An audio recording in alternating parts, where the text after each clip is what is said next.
This courthouse occupies the south side of Main Plaza, formerly called La Plaza de las Islas, as originally laid out by the Canary Islanders in 1731. As it was then, this plaza is the administrative and judicial heart of Bexar County. This is the fourth edifice to house the government of the county since Texas entered the United States. The citizens authorized $621,000 worth of bonds in the 1890s to finance its construction.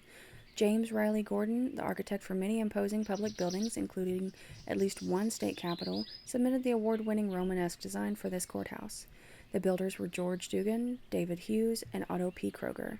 The foundation was laid in 1891, and the structure was completed in 1896. Native Texas granite and red sandstone are the basic materials for the massive building.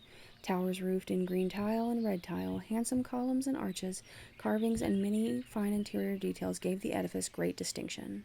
Additions in 1914 and 1926 continued the use of Texas granite and sandstone.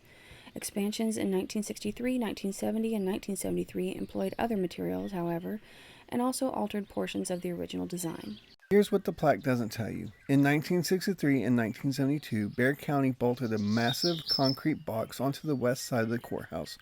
No windows, no ornament, just brutalist government gray. One county commissioner later compared it to a tick on the side of a dog. The public hated it. But here's what nobody knew until 2013. The original 1896 facade, the red sandstone, the granite, the Romanesque arches was still there, hidden behind a concrete wall for 43 years. The contractor who built the ugly addition apparently knew he was doing something wrong. Instead of tearing into James Riely Gordon's original walls, he left a narrow gap between a new box and the old courthouse. When demolition crews finally removed the Gondek addition in 2014, they uncovered windows that had not seen daylight since Richard Nixon was in office. Workers cleaned and repainted the original stone using granite from the same quarry Gordon had used in 1891, by hand, one floor at a time. The courthouse never closed. Trials continued inside while the building's lost face was peeled back into the sun. The $9.1 million restoration finished in 2015.